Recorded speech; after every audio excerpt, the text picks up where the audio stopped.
Ukraine Russia దేశాల మధ్య యుద్ధం 5 ఏళ్లుగా కొనసాగుతుంది. ఇరు దేశాలు పోటాపోటీగా మిసైళ్ల వర్షం కురిపిస్తున్నాయి. ఈ క్రమంలోనే సామాన్య ప్రజలతో పాటు వేలాది మంది సైనికులు మృత్యువాత పడుతున్నారు.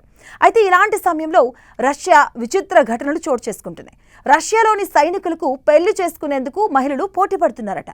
అయితే వివాహం వెనుక భారీ కుట్ర దాగి ఉందని అంతర్జాతీయ మీడియాలో కథనాలు వెల్లడించాయి. యుద్ధంలో మరణించిన సైనికుల కుటుంబాలకు రష్యా ప్రభుత్వం భారీగా నష్టపరిహారాన్ని అందిస్తుంది. ఒక్కొక్కరికి 50 లక్షల రూబుల్స్ అంటే మన కరెన్సీలో సుమారుగా 61 లక్షలు ఒకేసారి నష్టపరిహారంగా చెల్లిస్తుంది. సో దీంతో ఈ మొత్తాన్ని పొందేందుకు కొందరు మహిళలు సైనికులను వివాహాలు చేసుకుంటున్నట్టుగా తెలుస్తుంది. యుద్ధంలో మరణించిన తర్వాత ప్రభుత్వం ఇచ్చే భారీ నష్టపరిహారాన్ని సొంతం చేసుకునేందుకు కొందరు అమ్మాయిలు రష్యా సైనికులను పెళ్లి చేసుకుంటున్నారట. వీరి బ్లాక్ విడోస్ అని పిలుస్తున్నారు.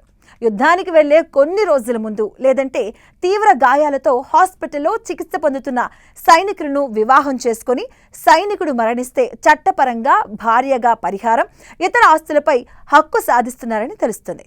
ఇలాంటి ఘటనలు అనేకం వెలుగులోకి వస్తున్నాయి. దీంతో అసలు కుటుంబ సభ్యులు నష్టపోతున్నారని ఆందోళన కూడా వ్యక్తమవుతుంది.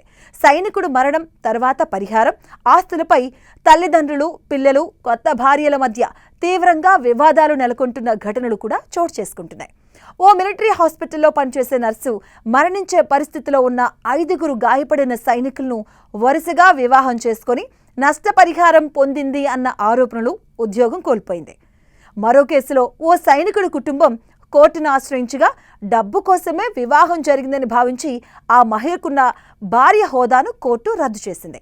రష్యన్ మీడియా కథనాల ప్రకారం కుటుంబ సభ్యులు లేని అనాథ యువకులు, బంధువులు లేని సైనికులను లక్ష్యంగా చేసుకుని వివాహాలు జరిపించే ముఠాలు కూడా ఉన్నాయట. సైనికులు యుద్ధంలో మరణిస్తే వారి భార్యలుగా నమోదైన మహిళలు ప్రభుత్వ పరిహారం పొందేలా వారు తెర వెనుక కథ నడుపుతున్నట్టుగా అనుమానాలు వ్యక్తమవుతున్నాయి. ఈ ఘటనల నేపథ్యంలో రష్యాలో సైనికుల కుటుంబాలకు ఇచ్చే నష్టపరిహారం పంపిణీ వ్యవస్థలో లోపాలపై తీవ్రంగా విమర్శలు వ్యక్తమవుతున్నాయి. బూటకపు వివాహాల ద్వారా ప్రభుత్వ నిధులు దుర్వినియోగం అవుతున్నాయన్న ఆరోపణలపై కఠిన విచారణ చేపట్టాలని ప్రజలు, పలువురు న్యాయ నిపుణులు డిమాండ్ చేస్తున్నారు.